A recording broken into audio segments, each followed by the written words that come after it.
경복궁의 가장 고요한 정각, 후궁들과 궁녀들이 목소리를 높이지 않고 복종하도록 훈련받던 그곳에 서연화가 살고 있었다. 그녀의 걸음은 가벼웠고 표정은 늘 고요했으며 목소리는 좀처럼 입 밖으로 나오지 않는 속삭임에 가까웠다.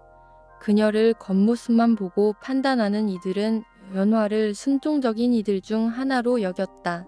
정교하게 조각된 꽃병처럼 복도를 장식하는 수많은 젊은 여자들 중 하나라고. 하지만 그녀의 부드러운 눈빛 아래에는 왕조차 두려워하고 전략가들이 갈망하는 재능이 숨어 있었다.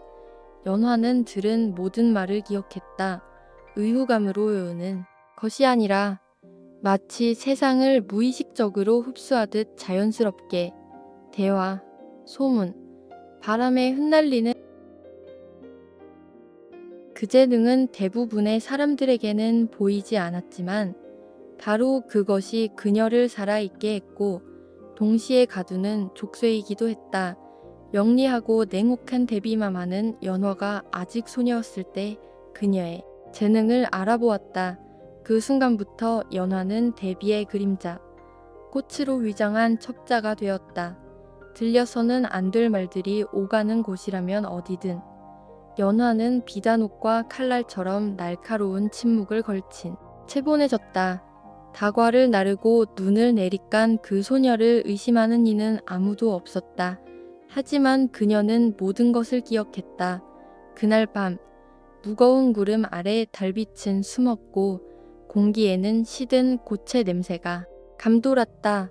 궁궐은 깊은 잠에 들었지만 연화는 발끝으로 조심스럽게 동쪽 정각으로 향하고 있었다. 데뷔마마가 내린 정밀한 지시를 따르며 궁 안에서는 반역의 소문이 돌고 있었고 높은 이름들이 위태로운 평화를 배신하고 있다는 말이 오갔다. 도착한 연화는 어두운 목조 기둥과 병풍 사이에 몸을 숨겼다. 숨을 죽이고 귀를 곤두세웠다. 4명의 남자가 낮은 목소리로 대화하고 있었다. 분노를 억누르며 그들은 청나라와의 동맹, 상길의 지도, 외국의 용이 새겨진 화폐에 대해 이야기했다. 하지만 그 순간 연화의 발밑에서 나무가 삐걱거렸다. 그녀는 도망치지 않았다.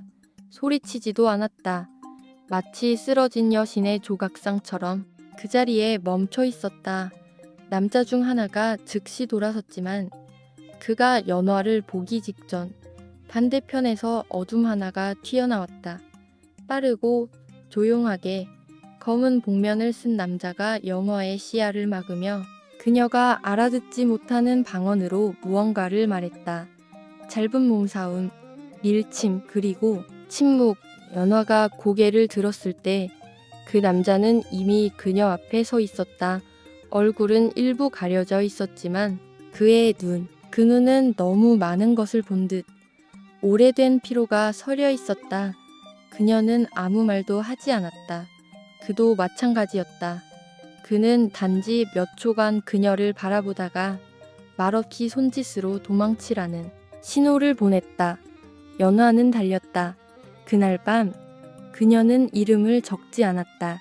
날짜도 세부 정보도 오직 감정만을 남겼다. 낡은 종이들로 엮인 그녀의 비밀 노트. 방 바닥의 타일 밑에 숨겨진 그곳에 그녀는 몇 개의 상징과 단어만을 적었다. 그림자, 심판하지 않는 눈. 왜 날 죽이지 않았을까? 늘 단단하던 그녀의 심장이 떨리고 있었다. 다음 날 아침, 궁은 아무 일도 없었던 듯 숨을 쉬고 있었다. 궁녀들은 웃었고 대신들은 논쟁했으며 하인들은 거짓된 복종으로 복도를 쓸고 있었다. 하지만 연화 안에서는 무언가가 달라져 있었다. 보이지 않는 균열이 그녀의 질서정연한 세계에 생긴 것이다. 궁의 모든 구석이 더 좁게 느껴졌다. 마치 벽들이 그녀가 본 것을 알고 있는 듯, 그녀를 지켜보는 듯 며칠이 흘렀다. 그리고 그녀는 그를 보았다. 첫사랑에 쓸 도자기를 나르던 하인들 사이에서 그가 있었다. 복면도 없었고 위장도 없었다. 밤의 그림자가 아직도 얼굴에 남아 있었지만 그의 표정은 차분했고 달빛 아래 그의 눈을 마주한 적 없는 이라면 결코 알아볼 수 없었을 것이다. 연화는 단번에 알아보았다. 그는 그녀를 보자 눈을 떼지 않았다. 미소 짓지도 않았다. 단지 아주 미세하게 고개를 끄덕였을 뿐이다. 마치 말로 맺지 않은 약속을 확인하는 듯. 그때부터 짧은 만남들이 시작되었다.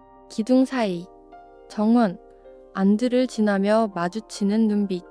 말은 없었다. 손끝조차 닿지 않았다. 그러나 두 사람 사이에는 설명할 수 없는 깊은 흐름이 생겨났다. 연화는 그의 이름도 출신도 그날 밤 그녀를 왜 구했는지도 몰랐다. 하지만 그를 볼 때마다 가슴 어딘가가 넓어졌다. 그것은 욕망이 아니었다. 아직은 그것은 인식이었다. 마치 그 역시 비슷한 상처, 보이지 않는 감옥을 안고 있는 사람처럼. 한편 데비는 여전히 그녀를 국내부에 임무해 보냈다. 청나라와의 긴장이 점점 짙어지고 있었다. 반역자, 내부의 적, 외국의 금화로 산 충성심에 대한 소문이 오갔다. 연화는 들었고 적었고 보고했다. 하지만 그녀의 충성심에는 점차 균열이 생기기 시작했다. 정치라는 거대한 바둑판의 뒷면을 보면 볼수록 그녀는 왕국이 성과 악, 정의와 불의로 나뉘는 곳이 아님을 깨달았다. 그것은 가면의 세계였다. 진실마저도 의무라는 탈을 쓰고 있었다. 어느 날 오후, 연화는 연못이 있는 연꽃 정원을 걷고 있었다. 그리고 그를 보았다. 혼자 연못 가장자리에 앉아 꽃의 반영을 바라보며. 그는 그녀를 보지 않았지만 그녀가 있다는 것을 알고 있었다. 연화는 그의 몇 발자국 뒤에 멈춰섰다. 그들 사이에서 세상이 멈춘 것처럼 느껴졌다. 말은 없었다. 필요하지 않았다. 그 침묵 속에서 순종보다 강한 무언가가 태어났다. 침묵 속의 공모, 교차하지 말아야 할 두 영혼 사이에 보이지 않는 실. 그날 밤 연화는 자신의 비밀 노트에 두려움 없이 글을 남겼다. 제두장, 이름 없는 남자. 궁에서 시간은 다르게 흐른다. 바깥에서는 계절이 들판의 색과 새들의 노래로 바뀌지만 궁 안에서는 시간이 반복되는 의식 속에 갇혀있다. 얘를 올리는 습관. 나무 바닥 위를 조용히 지나가는 발걸음의 속삭임. 서연화는 그 멈춰진 시간 속에 살고 있었다. 그러나 복면 쓴 남자와 눈이 마주친 그날 밤 이후로 그녀 안에 무언가가 움직이기 시작했다. 그것은 미묘한 떨림이었다. 잠들 때조차 가시지 않는 불안감. 그를 찾으려 한 것은 아니었지만 그녀의 시선은 마치 보이지 않는 존재를 기대하듯 궁이 복도를 다른 리듬으로 훑고 있었다. 그리고 그는 있었다. 두루마리를 나르는 사내들 사이, 정원을 가꾸는 하인들 사이, 복도를 순찰하는 경비들 사이에서 그는 늘 위치를, 옷을, 표정을 바꿨지만 그의 눈만은 거짓말하지 않았다. 그리고 그 눈이 연화의 눈과 마주칠 때 세상은 한순간 멈추는 듯했다. 그들은 말하지 않았다. 말할 수 없었다. 그러나 그들 사이에는 말 없는 언어가 만들어졌다. 눈빛으로 만든 다리, 침묵으로 더 많은 것을 전하는 소통. 연화는 그의 정체를 묻지 않았다. 알 필요가 없었다. 그 신비함 자체가 그를 곁에 두게 하는 이유 같았다. 모든 것이 통제되고 모든 행동에 명분이 필요하며 모든 감정을 숨겨야 하는 세계에서 이름 없는 그 연결은 그녀가 경험한 가장 자유로운 것이었다. 그 역시 그녀를 부르지 않았다. 마치 그녀가 누구인지 이미 알고 있는 듯. 더 이상의 정보는 필요하지 않은 듯한 눈빛으로 그녀를 바라보았다. 때때로 그는 벚꽃 정원에서 물을 주는 척하는 그녀를 보았고 또 어떤 날은 이미 정리된 주전자들을 다시 정리하는 척하는 그녀를 보았다. 하지만 매번 그들은 서로를 찾고 있다는 걸 알고 있었다. 그리고 그 찾음은 위험했다. 연화는 점점 더 자주 글을 쓰기 시작했다. 타일 밑에 숨긴 비밀 노트 속 그녀의 글은 점점 시적이고 본능적으로 변했다. 이제 그녀는 단순한 첩자가 아니라 여인으로서 글을 썼다. 그녀를 구해주었지만 동시에 이용해 온 대비에 대한 충성과 이름조차 붙일 수 없는 감정 사이에서 살아가는 여인. 그를 볼 때마다 가슴이 뜨거워졌다. 때로는 그의 걸음걸이를 묘사했고 때로는 그의 손이 더 이상 존재하지 않는 무언가를 쥐고 있는 것 같다고 적었다. 그는 군중 속에서 사라지는 방식, 그의 어깨 위에 내려앉은 쓸쓸함을 썼다. 데비는 청나라의 전쟁 소문과 정세에 휩싸여 그녀의 변화에 눈치채지 못했지만 다른 궁녀들은 달랐다. 몇몇은 그녀 곁을 지나며 수군거렸고 다른 이들은 시기와 의심이 뒤섞인 눈으로 바라보았다. 비밀이 없는 공간에서는 그런 감정들이 자라난다. 연화는 자신의 감정을 더 잘 숨기는 법을 배웠다.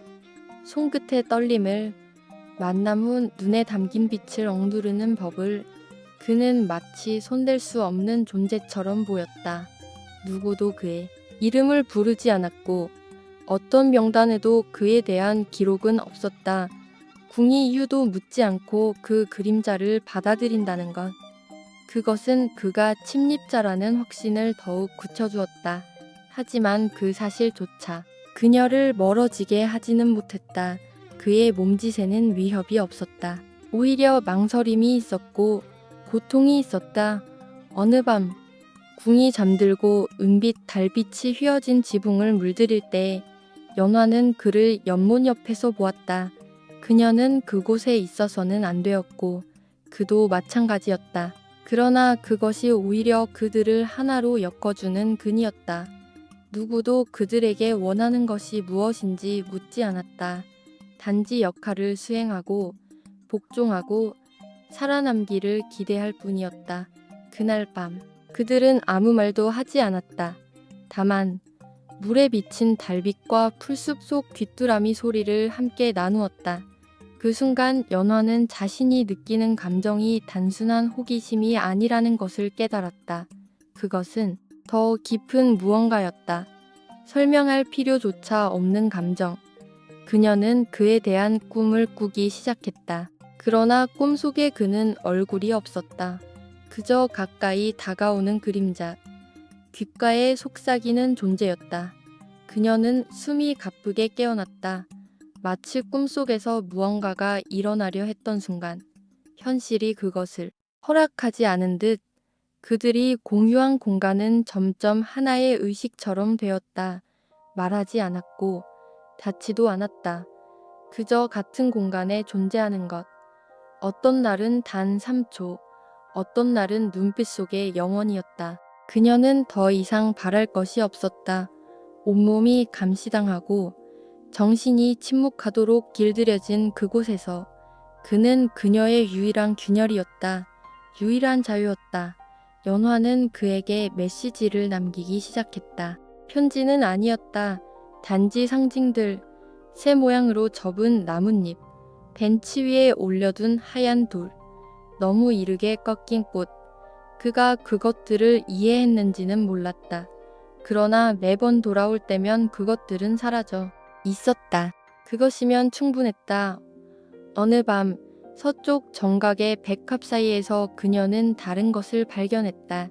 회색 천으로 묶인 작은 두루마리, 서명은 없었다.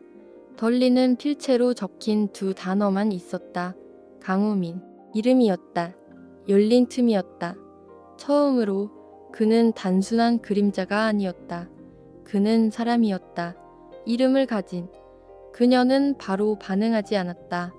마치 불에 데인 듯 그 종이를 들고 있었다. 다시 읽지는 않았다. 그럴 필요가 없었다. 그 순간부터 그를 볼 때마다 그녀는 그 이름을 속으로 되뇌었다. 강우민. 입에 담을 수 없고 반복할 수도 없지만 이미 그녀의 피부에 스며든 이름. 그는 더 이상 글을 남기지 않았다. 그녀도 묻지 않았다. 침묵의 약속은 깨지지 않았다. 그러나 그가 자신의 이름을 알려주었다는 사실만으로 모든 것이 달라졌다. 이제 그녀는 적에게 얼굴이 있다는 것을 알았고 그 얼굴이 그녀가 유일하게 평온을 느낀 존재라는 것을 알았다. 전쟁이 다가오고 있었다. 외부에서는 군대가 움직이고 동맹이 흔들리고 귀족들이 충성을 맹세하면서도 배신을 준비한다는 소문이 돌았다. 궁 안에서는 긴장이 마치 타는 향처럼 느껴졌다. 대비는 점점 멀어졌고 신하들의 결정은 점점 더 거칠어졌다. 제3장 정원 속의 그림자. 연화는 소리 없이 복도를 지나는 법을 배웠고 자신이 없는 듯 보이며 대화를 기억하는 법도 익혔으며 마음속에서 비명이 터질 때조차 침묵하는 법을 익혔다. 하지만 단 한 가지, 그녀는 자신의 감정을 거역하는 법을 배우지 못했다.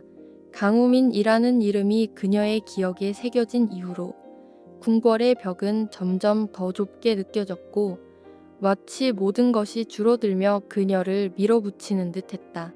의와 욕망이 더 이상 공존할 수 없는 지점으로 날들은 마치 이른 겨울처럼 느리게 흘러갔다. 궁 안에서는 침입한 첩자에 대한 소문이 점점 힘을 얻고 있었다. 사라진 문서, 하인들 사이에 이상한 움직임, 빈 정각에서 교차하는 수상한 시선들. 그러나 누구도 이름을 말하지 않았다. 누구도 감히 누군가를 지목하지 않았다. 조선에서는 누군가를 지목하는 것은 곧 자신이 지목당할 수 있는 위험을 의미했기 때문이다. 그리고 그 두려움은 권력의 벽 사이에 가장 빠르게 퍼지는 향기였다. 연화는 침착함을 유지했다. 그녀의 얼굴은 여전히 예전과 같았다. 고요하고 무표정하며 흔들림 없는 모습. 그러나 그녀의 내면에서는 또 다른 전쟁이 벌어지고 있었다. 이제 그녀는 단순한 목격자가 아니었다. 그녀는 글을 쓰기 시작했다. 방 바닥 밑에 숨긴 비밀 노트뿐 아니라 보낼 생각도 없었던 편지들에 받는 이도, 이름도 없는 그 편지들에는 억눌려 있던 감정들이 물처럼 흘러넘쳤다. 그녀는 그 만남들, 두려움, 그리고 절대 닿을 수 없는 존재에게 속한 것 같은 기이한 감정에 대해 썼다. 그 편지들은 방 안바닥의 타일 아래 비밀 공간에 숨겨두었다. 차가운 대리석과 그녀의 비밀의 따스함이 만나는 그곳에서 그녀의 영혼은 감시받지 않는 안식처를 찾았다. 글쓰기는 하나의 의식이 되었고 조용한 반항의 행위였다. 외부가 그녀를 정의하려는 세상 속에서 자신만의 존재로 남을 수 있는 유일한 방법이었다. 그 사이 그는 계속해서 모습을 드러냈다. 때로는 아무 예고 없이, 때로는 마치 암묵적인 약속을 지키듯. 그들은 궁궐의 가장자리에 타인의 눈에 2층 공간에서 마주쳤다. 더 이상 어떤 글자도 주고받지 않았지만 서로 마주 선 몸짓만으로도 충분했다. 말은 필요하지 않았다. 그들 사이의 침묵은 이미 모양과 리듬, 깊이를 갖춘 대화였다. 그것은 어떤 웅변보다 많은 것을 말해주는 조용한 교감이었다. 연화는 우민이 그녀의 편지들을 발견했는지는 몰랐다. 하지만 가끔은 그가 그녀보다 더 많은 것을 이해하고 있는 듯한 느낌을 받았다. 그의 눈에는 정보가 아닌 공감에서 비롯된 어떤 통찰이 담겨 있었다. 마치 그녀 안의 고통과 긴 밤을 꿰뚫어 보는 듯, 매일 아침 다시 태어나는 그녀의 영혼을 알고 있는 듯한. 강우민 역시 변하고 있었다. 조선의 중심부로 파견될 당시 그의 임무는 분명했다. 궁에 잠입하여 군사 전략에 대한 정보를 수집하고 왕국을 내부에서 약화시키는 것. 그는 어릴 적부터 그런 임무를 위해 훈련받았다. 그러나 아무도 그에게 연화 같은 인간을 준비시키진 않았다. 아무것도 요구하지 않고 곁에 있는 존재, 공허가 아닌 피난처가 되어주는 침묵. 그녀를 처음 본 순간 그는 그녀가 다른 이들과 다르다는 걸 알았다. 단순히 아름답기 때문이 아니었다. 그녀는 두려움 없는 눈으로 그를 바라보았고 존재 자체에 어떤 목적도 기대하지 않았다. 그녀 또한 위장을 하고 있었지만 그것은 기만을 위한 것이 아니라 자신을 지키기 위한 갑옷이었다. 애정이 죄이고 개성이 범죄가 되는 궁중에서 살아남기 위한 복종에 가면 우미는 흔들리기 시작했다. 그를 이곳으로 보낸 목적에 대해, 자신을 도구로 만든 제국에 대해, 그리고 자기 자신에 대해. 청나라가 그의 보고서를 기다리는 동안 그는 조각난 종이에 단어를 적고 불태우는 일에 빠져 있었다. 단지 그녀와 가까워지고 싶어서. 그의 임무는 전략과 정보의 그물망이었지만 그의 마음속에서 반복되는 것은 오직 그녀의 얼굴뿐이었다. 아무것도 요구하지 않으면서 모든 것을 내어주는 상처 입은 고요함. 궁 안의 연꽃 정원은 그들의 성역이 되었다. 낮에는 잠들고 따뜻한 밤이면 피어나는 연꽃들 사이에서 마치 달이 부르는 듯 그들은 마주했다. 항상 같은 시간은 아니었다. 때로는 한족이 먼저 도착했고 때로는 아무 말 없이 그저 존재만 공유했다. 서로를 바라보지 않아도 그 존재만으로도 충분한 고백이었다. 그들 사이의 공기는 신성해졌고 누구도 그 마법을 곁들이지 않았다. 하지만 궁은 살아있는 생명체처럼 모든 것을 듣고 있었다. 예상 밖의 리듬으로 뛰는 심장의 소리는 곧 반향을 낳았다. 어느 하녀가 연화가 부적절한 시간에 정원에 있었다고 말했고 한 경비는 그녀의 임무와 목격 위치 사이의 불일치를 알아차렸다. 아직은 사소한 일들이었지만 조선에서 균열 하나는 모든 것을 무너뜨릴 수 있는 시작이었다. 대비는 아무 말도 하지 않았다.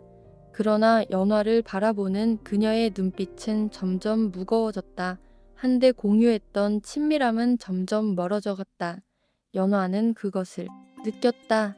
마치 계절이 바뀌는 걸 뼈로 먼저 아는 것처럼. 곧 그녀는 알았다.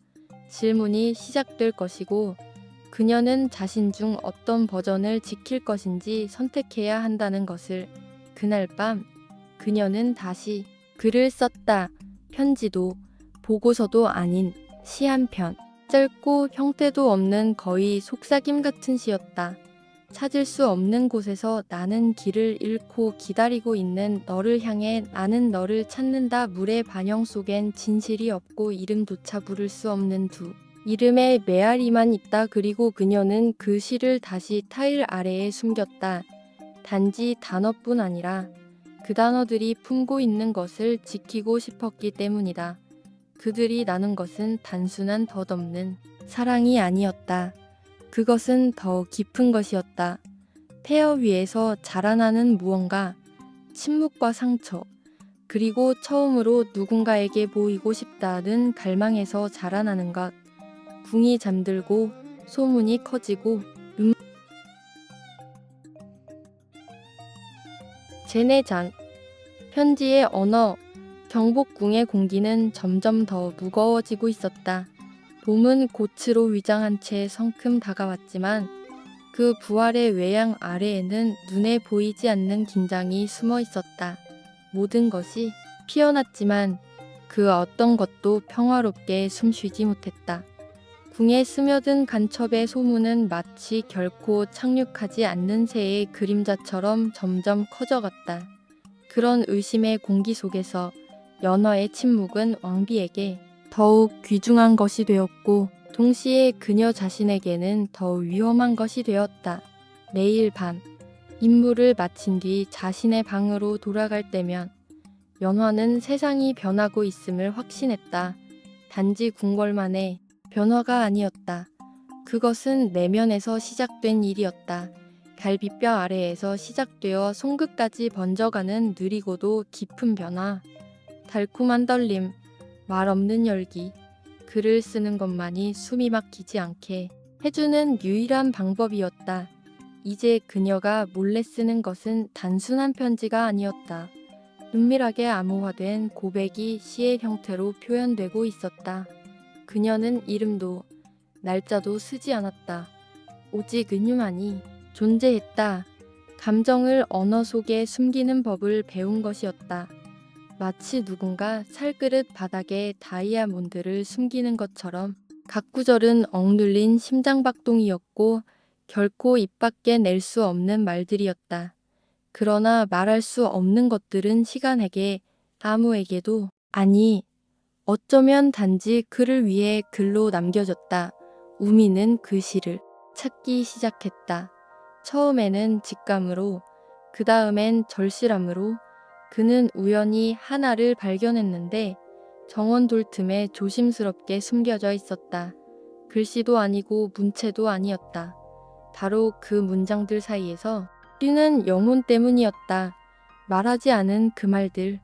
그는 그녀의 눈에서 이미 보았던 것이었다. 그날 이후 달빛이 그를 숨겨주는 밤이면 그는 몰래 궁을 돌아다니며 새로운 흔적을 찾았다. 각 시는 하나의 메시지였고 거울이었으며 서로 들키지 않고 만날 수 있는 장소였다. 편지의 언어는 우민이 청제국에 보내는 보고서의 언어와는 달랐다. 설득하기 위해서도 조종하기 위해서도 쓰인 것이 아니었다. 그것은 계획을 따르지 않았다. 욕망보다도 더 오래된 언어. 오직 침묵 속에서 고통받아 본 자만이 이해할 수 있는 언어였다. 그리고 기만을 위해 훈련받았던 우민조차 그 시 앞에서는 거짓말을 할 수 없었다. 왜냐하면 그 안에서 그는 자기 자신의 얼굴을 보았기 때문이다. 어느 날 밤, 궁의 지붕 위로 비가 쏟아지던 밤, 우미는 가장 짧고도 가장 위험한 시를 발견했다. 내가 누구인지 묻지 마세요. 당신이 누구인지 말하지 마세요. 그저 들으세요.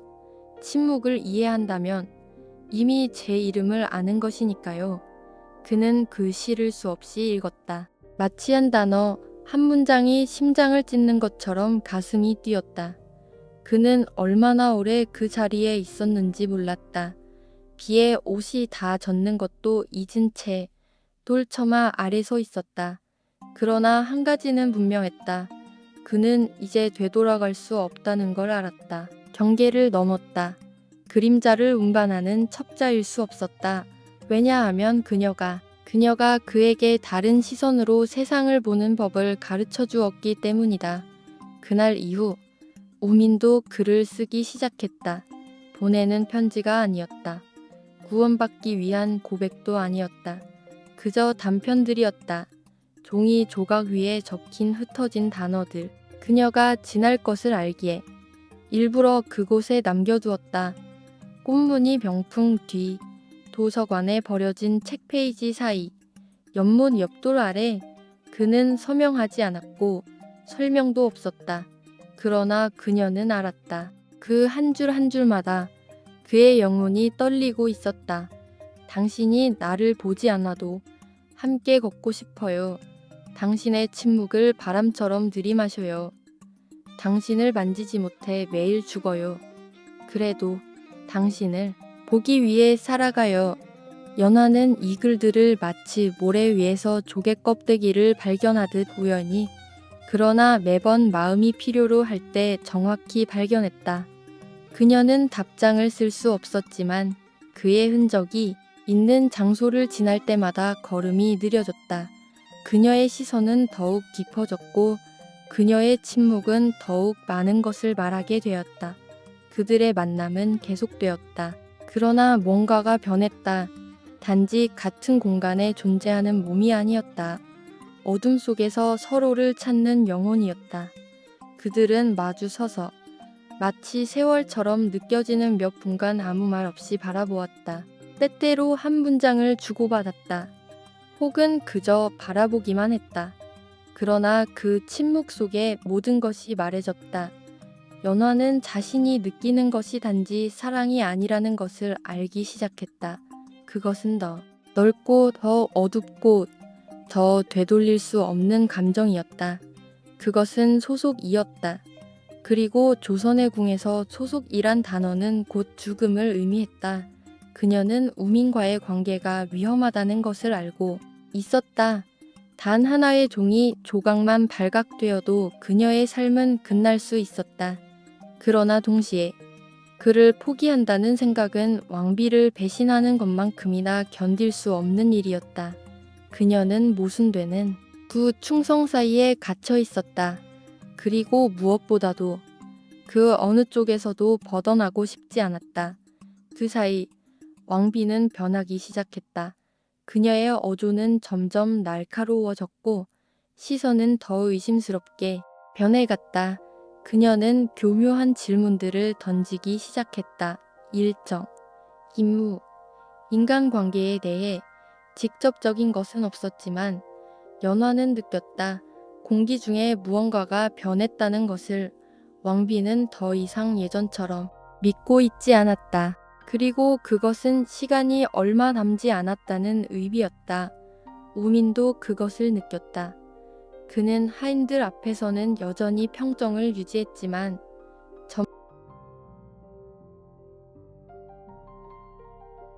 제5장 왕비의 의심. 담장은 기어오르는 덩굴처럼 궁 안에 퍼진 소문은 조용히 자라며 벽을 타고 어두운 구석에 얽히곤 했다. 그 출처는 알 수 없지만 한 번 뿌리를 내리면 자국 없이 뽑기 힘들었다.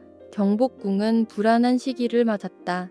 시선은 길어지고 말은 신중해지며 침묵은 더욱 위험하게 다가왔다. 왕비는 이를 알고 있었다. 오랜 세월 왕좌 위에 앉아 있었기에 공기가 무거워질 때를 놓치지 않았다. 그녀는 비언어적 신호를 읽는 법을 터득하고 있었다. 인사할 때 미소를 잊지 못하는 아인, 북쪽 정각을 피하는 공녀, 아무도 있어서는 안 될 곳에 남겨진 부채. 겉으로는 사소해 보이는 이 작은 단서들이 그녀에게는 경고였다. 왕비의 시선은 한 명에게 집중되었다. 바로 소연아였다. 과묵하고 실수 하나 없이 늘 정확했던 그녀였다. 가장 완벽해 보였기에 오히려 가장 의심스러웠다. 가식의 왕국에서 주목받거나 노력하지 않는 이는 오히려 깊은 비밀을 품기 마련이었다. 들킬 만한 증거는 없었지만 왕비에게는 직감이 있었다. 궁 안기록을 뒤지고 보고를 탐색하며 왕비는 하인들의 움직임을 은밀히 관찰했다. 연화의 동선은 정확했다. 실수도 없었고 말도 필요 이상으로 하지 않았다. 오히려 그녀의 침묵은 굳건한 결의처럼 느껴졌다. 어느 오후 해가 궁궐 벽을 금빛으로 물들이는 때 왕비는 한 장의 종이 조각을 손에 넣었다. 주인도 서명도 없이 정원 연못가에서 발견된 것. 검은 먹으로 쓰인 글귀는 다음과 같았다. 당신이 나를 보지 않아도 함께 걷고 싶어요. 당신을 만지지 못해 매일 죽지만 그래도 당신을 보기 위해 살아가요. 글씨체는 가늘고 떨렸으며 내용은 명백히 위험했다. 왕비는 부채를 덮으며 단호히 입술을 깨물었다. 이름 없이도 영국 그림 하나가 밝혀진 범위를 확장했다. 그 꽃은 곧 기호가 되었다. 서명, 암호, 알아야 할 시작점이었다. 왕비는 감시를 명령했다. 특히 연화를 주의 깊게 지켜보라 했다. 직접적인 단서가 드러나면 곤란하므로 덜 드러나 보이지만 효과는 확실한 접근이었다.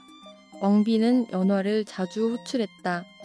산책에, 독서에, 문서 정리에 함께하자고 했다. 그녀의 목소리는 부드러웠고 모친 같은 딸에 대한 따뜻함으로 감사 않았다. 그러나 연화는 흔들리지 않았다. 표정은 여전했고 태도는 변함없었다. 다만 눈빛 어딘가 미묘한 변화가 감지될 뿐이었다.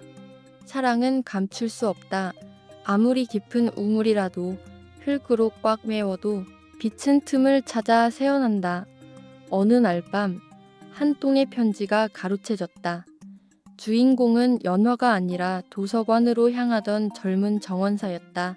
짧은 시 한 편과 또 하나의 연꽃 그림이 적힌 종이었다. 왕비는 조용히 읽었다. 이번엔 확신했다. 궁 안에 사랑을 숨기는 자가 있다. 왕비는 신하들과 회의를 열었다. 목적은 반역 고발이 아닌 확실한 증거 수집이었다. 서둘러 행동하는 것은 위험이었다. 필요한 것은 증명이었다. 연화는 불안감을 느끼기 시작했다. 날이 갈수록 날카로워지는 공기, 조심스러워진 발걸음, 더욱 고추선 어깨. 두려움은 자신이 아닌 그를 위한 것이었다. 그들의 흔적이 바삭바삭 들키기 시작했다. 그러나 매일 밤 새로운 글귀가 선물처럼 도착했다. 왕비의 감시 아래서도 끈질기게 남겨진 약속에 단편들. 우미는 죽음을 두려워하지 않았다. 그는 시간을 계산했다. 얼마나 오래 이 균열 끝에서 균형을 유지할 수 있을까? 이미 청나라에 대한 보고를 멈춘 그는 자신을 키워낸 제국과 결별했다. 그가 바란 것은 하나의 침묵과 그의 말을 필요로 하는 저 눈빛 때문이었다. 그의 마지막 메시지는 이랬다. 나라를 구하고 싶지 않다. 너만 구하고 싶다. 연화는 새벽까지 그 문장을 눈으로 되뇌었다. 그리고 그날 밤 그녀는 아무것도 쓰지 않았다. 창가에 앉아 찬바람에 몸을 맡긴 채 생각했다. 그녀의 가슴 속에서 확신이 자라고 있었다. 도망칠 수 없다. 도망치고 싶지 않다. 도망치는 것은 망각이었다. 그녀는 잊히기 위해 태어난 존재가 아니었다. 우민이 도망을 제안했을 때 연화는 그를 다른 사람처럼 바라보았다. 그 침묵 속에서 그는 깨달았다. 그녀는 결코 그의 것이 될 수 없다는 것을. 사랑하지 않아서가 아니라 불의가 너무 깊었기 때문이다. 그녀의 운명은 이 궁과 말을 잃은 수많은 여인들의 고통, 어머니의 기억, 기록에 남지 않은 눈물들과 함께 짜여 있었다. 그래서 우미는 다른 길을 택했다. 도망이 아닌 헌신을 선택했다. 그녀가 떠날 수 없다면 그는 그림자 속에서라도 그녀를 지킬 것이다. 단 한 번이라도. 왕비는 밤낮을 가리지 않고 움직였다. 왕실 기록과 외국 문서를 뒤졌고 하인들의 이름과 배경, 동선을 파악했다. 그녀에게는 균열이 필요했고 곧 조그만 실마리가 도착했다. 한 젊은 하인이 있었다. 외국어 억양이 섞인 무뚝뚝하지만 온화한 인품. 너무 눈에 띄지 않아 의심을 사지 않는 자였다. 강우민. 그 이름은 아직 왕비에겐 의미 없었지만 곧 아주 큰 의미가 될 것이었다.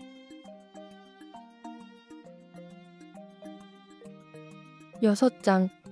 과거의 상처. 경복궁 한가운데 벽들이 듣고 돌들이 수백 년 된 비밀을 간직한 곳에서 과거는 끝난 이야기가 아니었다. 그것은 열린 상처였고 조용하며 잠복해 있었다. 그 층을 헤집는 자는 답변이 아닌 기억보다 더 오래된 고통과 마주했다. 서연화는 자신의 출생에 대해 한 번도 질문하지 않았다.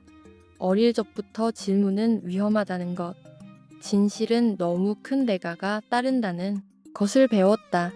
그녀의 어머니는 그녀가 어린아이였을 때 죽었고 공식 기록에는 갑작스러운 병이라고만 적혀 있었다. 그러나 어머니의 이름이 차갑게 언급되고 기록에서 빠르게 지워진 사실은 그녀의 영혼에 균열을 남겼다. 그리고 그 균열은 지금 편지 한 통 한 통, 복도를 따라 움직이는 그림자마다 피를 흘리고 있었다.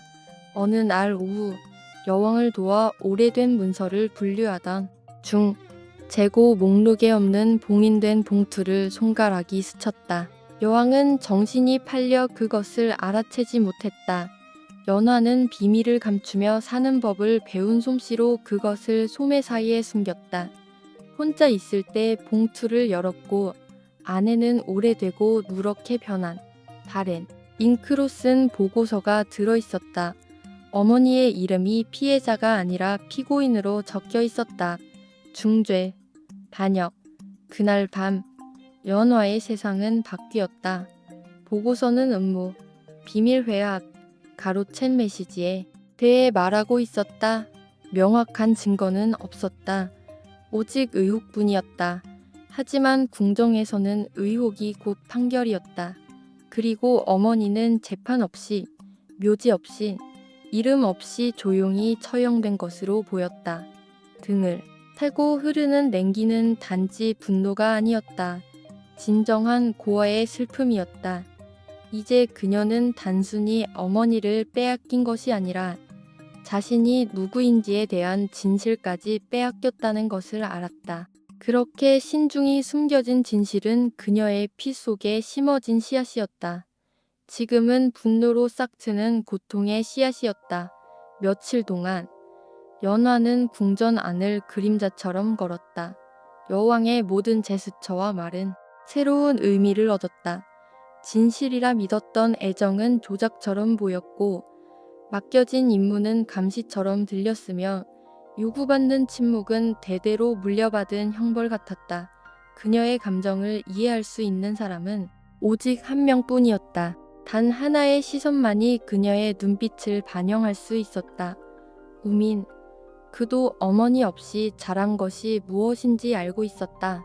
다른 사람이 쓴 역사를 짊어지는 게 무엇인지 알았다. 어린 시절 조선의 적대 세력과 연루되었다는 혐의를 받은 마을. 사람들이 공격받을 때 그의 마을도 불탔다. 그는 6살이었다. 불꽃, 비명, 안개 속에서 손을 놓친 누나의 손을 기억했다. 청제국 군인들이 그를 발견했고 적을 키워내 복수심으로 채우고 스파이로 만들 기회로 여겼다. 우민에게 선택권은 없었다. 그는 읽기 잠입, 가장하기를 배웠다. 울지 말고, 기억하지 말라고 배웠다. 하지만 그의 영혼은 의무를 넘어서는 무언가를 찾고 있었다.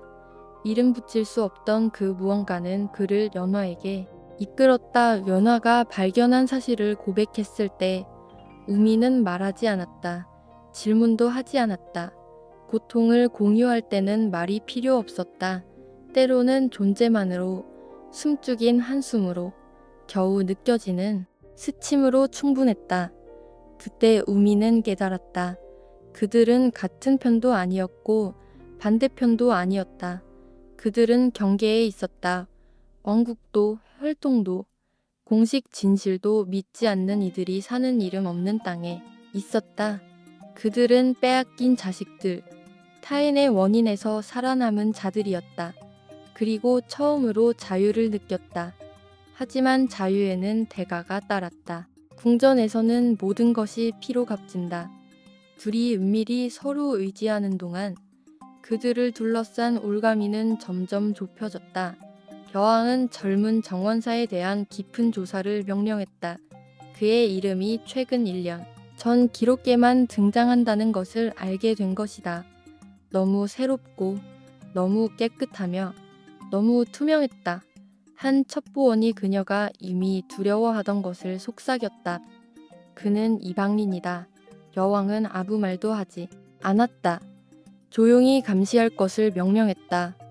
실수도 경보도 원하지 않았다. 그가 정말 스파이라면 더 큰 무언가에 다가가기 위해 이용해야 했다.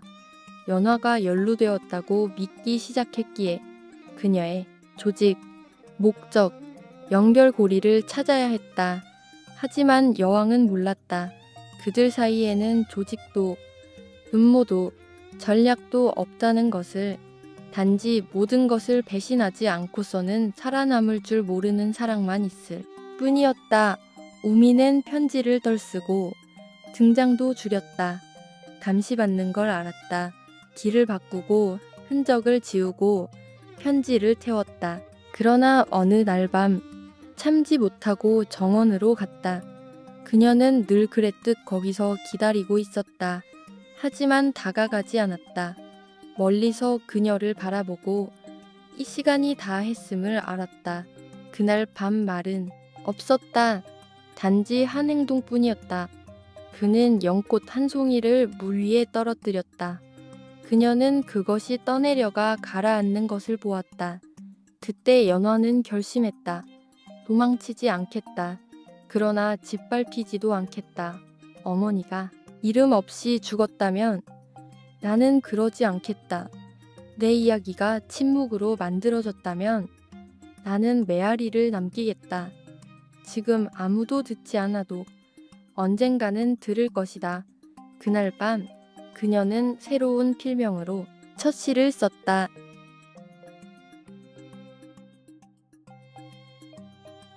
7장 적들 사이의 사랑. 사랑은 때로 올바른 장소나 적절한 시간에 피어나지 않는다. 그것은 진흙 속에서 피어나는 연꽃처럼 위험과 의심, 상처 사이에서 피어난다. 누구도 그것을 키우지 않는다. 누구도 그것을 기대하지 않는다. 그저 일어날 뿐이다. 서연화와 강우미는 끝나기 전 마지막으로 만났지만 둘 다 그것을 몰랐다.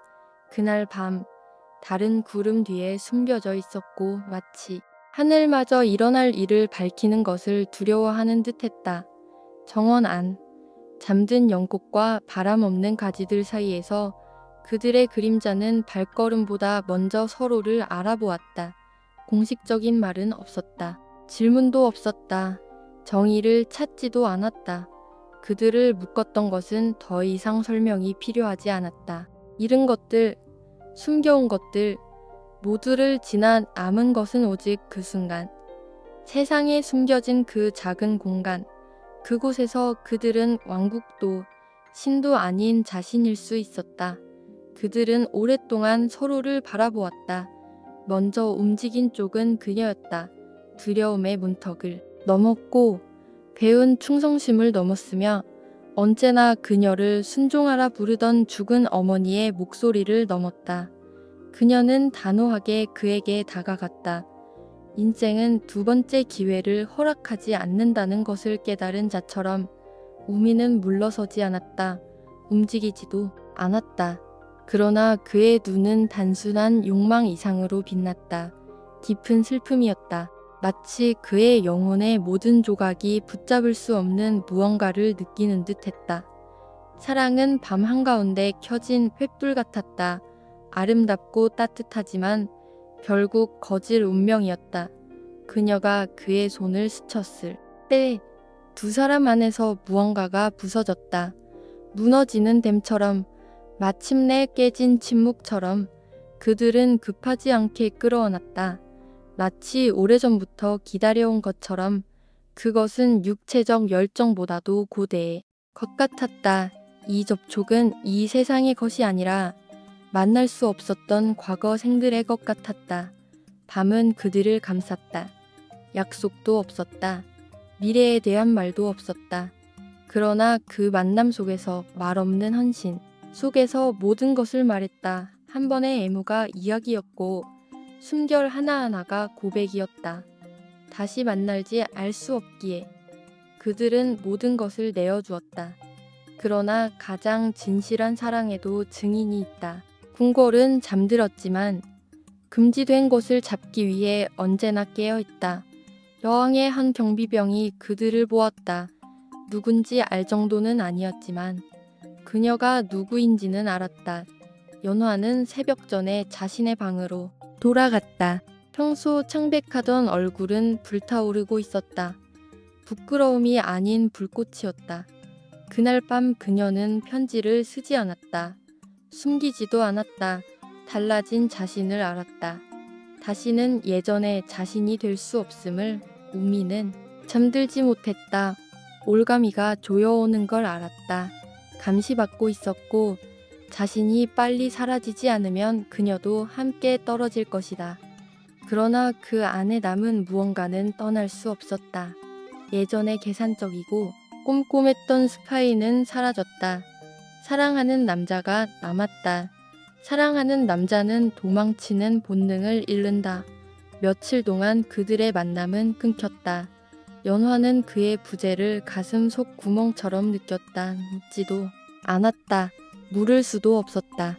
하지만 밤마다 그가 나타나지 않을 때마다 그녀 안에 무언가는 조금씩 죽어갔다. 한편 여왕은 자신의 그물을 짜고 있었다. 비밀 기록, 감시, 교차 점검, 아직 증거는 없었지만 본능이 말했다. 서연화는 침묵 이상의 것을 숨기고 있었다. 여자가 비밀을 감추면 권력은 흔들린다. 어느 날 연화가 버드나무 정자에서 다른 궁녀들과 산책하던 중 타로 불렸다. 여왕이 그녀를 개인적으로 보고 싶어 했다. 명령이 아닌 운명이었다. 연화는 덜지 않고 갔다. 순간이 왔음을 알았다. 여왕은 오랫동안 그녀를 바라보았다. 미움이 아닌 실망으로 더 많은 것을 기대했던 듯이, 배신감에 아파하는 듯이. 꽃이 말을 할 때 여왕이 낮게 말했다.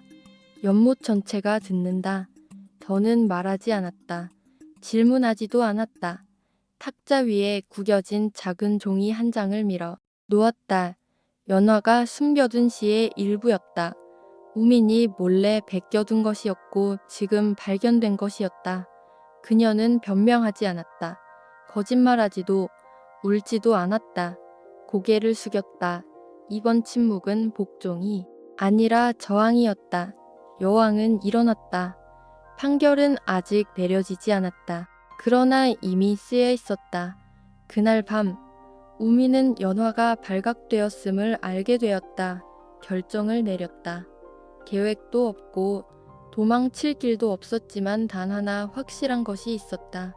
그녀를 혼자 두지 않겠다는 것. 그는 궁궐 경비대장 앞에 나타났다. 가짜 신분으로, 신중히 꾸민 이야기로, 그러나 진실한 고백으로 자신이 스파이라는 것. 이름은 밝히지 않았다. 용서를 구하지도 않았다. 단 한 가지 조건만, 그녀의 이름이 더럽혀지지 않게 해달라는 것. 재판은 비밀리에 진행되었다. 증거는 충분했다. 판결은 번복 불가했다. 연화는 언어를 빼앗겼다. 공개적으로 말할 수 없었다. 궁궐에서 가장 외진 곳에서 그림자처럼 살도록 선고받았다. 우미는 이름 없는 감옥에 갇혔다. 시간이 멈춘 감옥. 날짜도 약속도 없었다. 어둠뿐이었다. 그러나 사라지기 전 그는 편지를 보낼 수 있었다. 짧았다. 변명도 이별도 없었다. 마른 연꽃 한 송이를 종이에 싸서 보냈다. 그리고 너무 많이 사랑한 자의 떨리는 손글씨로 한 줄을.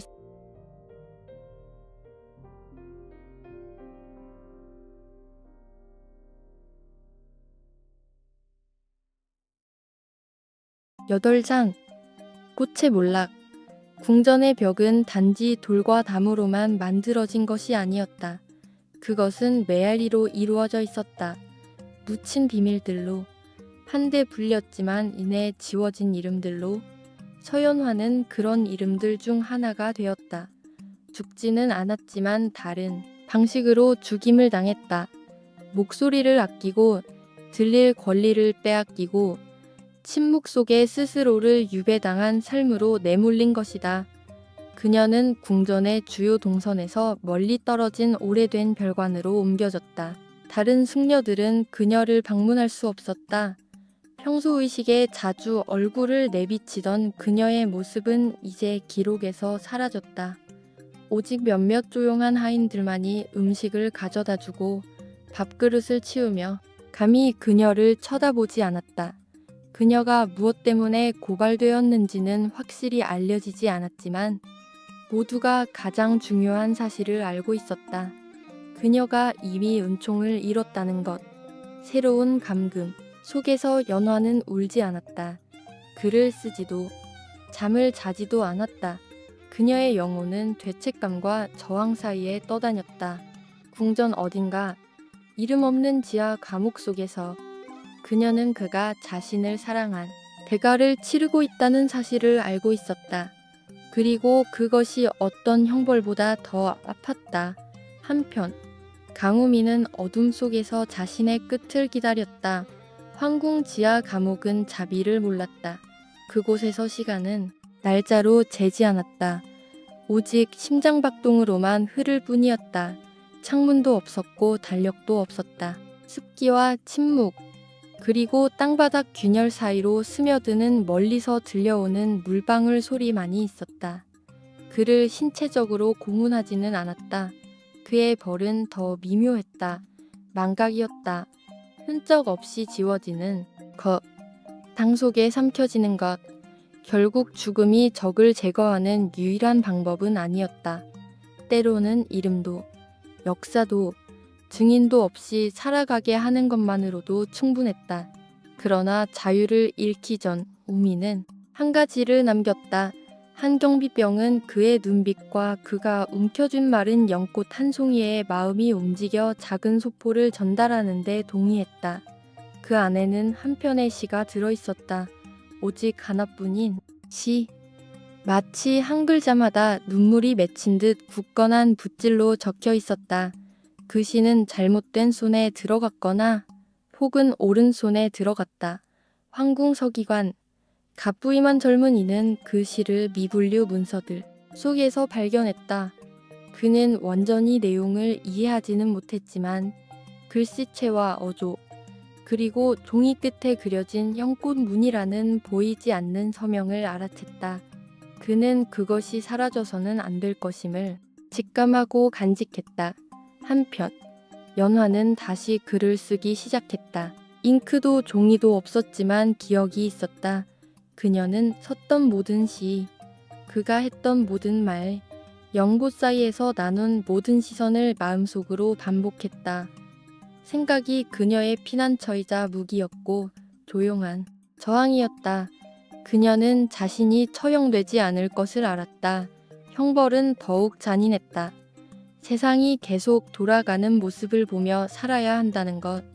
그녀의 목소리가 숙녀들 사이에서 사라졌어도 왕국은 노래를 멈추지 않고 꽃들은 피었다 지는 것을. 하지만 그녀는 또 한 가지를 알았다. 기억하는 한, 그는 사라지지 않는다는 것.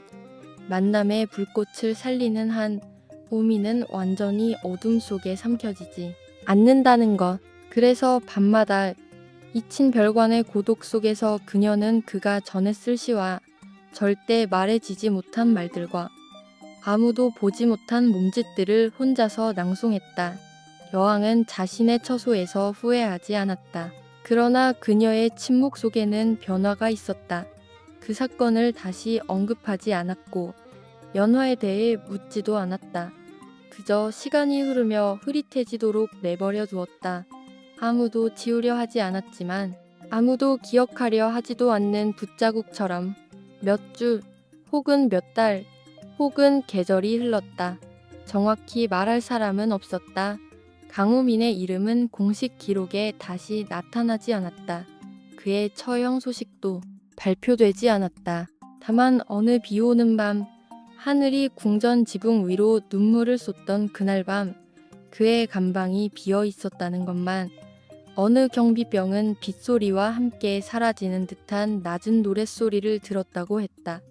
또 다른 이는 그림자가 몰래 빠져나가는 것을 보았다고 주장했다.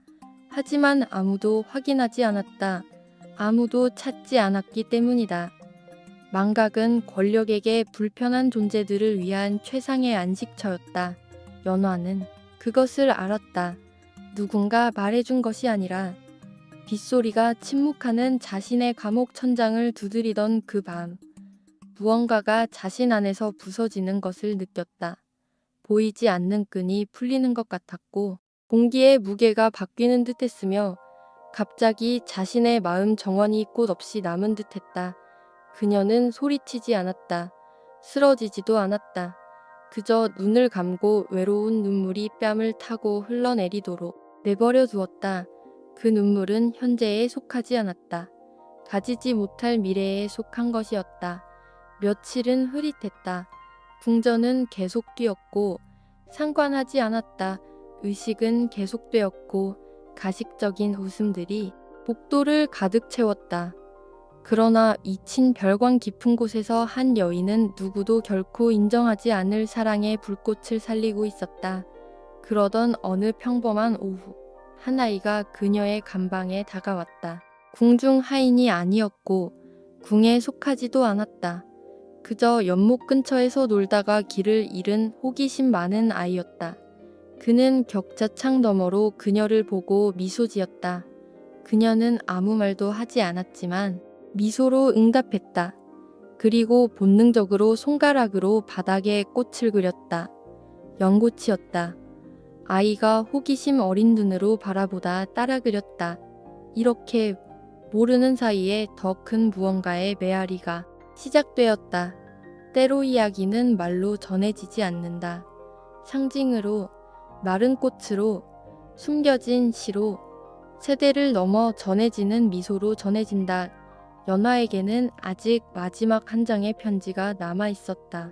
잉크로 쓰는 것이 아니라 기억으로 쓸 편지. 언젠가 누군가 발견할 편지. 끝을 말하는 편지가 아니라 조용하지만 결코 시들지 않은 사랑에 관한 편지였다.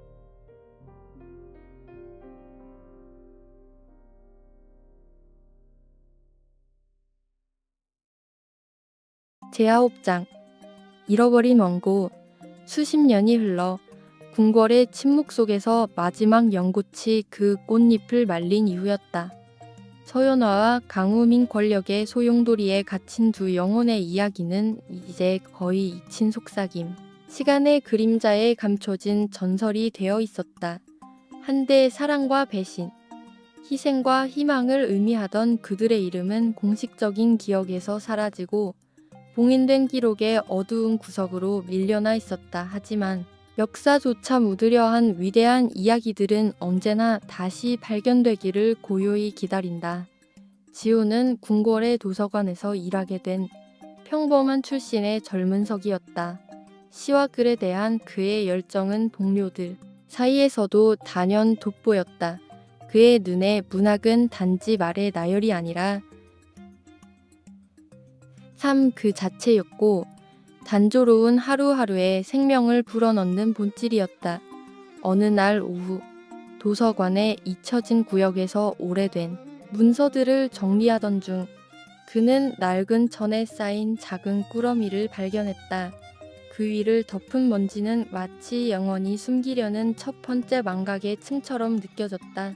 매듭을 풀자 연한 노란 빛의 편지 뭉치가 드러났고 섬세하면서도 단단한 필체로 쓰여 있었으며 마른 연꽃잎 하나가 함께 들어 있었다. 편지에는 이름 대신 하나의 상징이 있었다. 연꽃, 그것이 유일하게 작가의 정체를 암시하는 단서였다. 이름은 없었다. 오직 시와 고백, 그리고 마치 다른 세계에서 온 듯한 기억들만 남겨져 있었다. 지우는 한 장씩 읽을 때마다 마치 시간 여행을 하는 듯한 기분에 빠졌다. 혼란에 빠진 궁궐의 벽 너머로 들어가 침묵 속에서 사랑했던 한 여인의 고통, 의무와 마음 사이에서 갈등한 한 남자의 내면을 이해하게 되었다. 서연화와 강우민의 이루어질 수 없는 사랑은 그의 마음속에서 다시 살아나 달빛 아래의 정원, 어두운 복도 속 속삭임, 말로 하지 못한 약속들을 생생한 풍경으로 그려냈다. 그 고요한 이야기에 목소리를 주고 싶다는 열망에 사로잡힌 지우는 편지들을 옮겨 적기 시작했다. 그는 그것들을 해석하고 시와 이야기로 새 생명을 불어넣어 몰래 다른 시인들과 문인들에게 공유했다. 아무도 그 시의 진짜 출처를 몰랐다. 하지만 그것들은 곧 문학적 보석이 되었고 시간을 초월한 희생과 충성, 열정을 이해하고자 하는 이들에게 깊은 영감을 주었다. 영곤의 시들은 궁궐을 넘어 은밀한 모임 속으로 흘러들었고 운동을 일으키며 권력이 묻으려 했던 사랑의 기억을 되살렸다. 연화의 말 속에서 수많은 세대가 위로를 얻었고 진정한 사랑은 절대 죽지 않고 단지 다른 형태로 변할 뿐이라는 희망을 품게 되었다. 하지만 지훈의 여정은 위험으로 가득했다. 몇몇 권세 있는 귀족들은 그의 문학 활동을 의심했고 금기된 이야기가 다시 세상에 퍼지는 것을 막기 위해 그의 입을 막으려 했다. 그러나 그는 굴복하지 않았다. 그는 자신이 지키고 있는 것이 단순한 원고가 아니라 운명을 거스른 두 연인의 영혼임을 알고 있었다. 밤의 정적 속에서 자신의 방 어둠 한가운데서 지우는 편지들을 되풀이해 읽었다. 마치 매번의 독서가 연화와 오민과의 은밀한 대화처럼 느껴졌고 그들이 나눈 사랑은 냉혹한 세상에 대한 저항이었음을, 척박한 땅 위에 피어난 꽃이었음을 깨달았다. 달빛이 책상을 비출 때면 침묵의 여인과 이름 없는 사내의 형상이 그의 상상 속에 살아나 진짜 이야기들은 죽지 않고 단지 들려지기를 기다릴 뿐이라는 사실을 상기시켜 주었다. 그 잃어버린 원고는 시간이 흐름에 따라 과거와 현재를 잇는 다리가 되었고 침묵과 목소리 사이, 그림자와 빛 사이를 연결하는 통로가 되었다. 진정한 사랑은 사라지는 법이 없다. 그저 다시 피어날 방법을 찾을 뿐이다.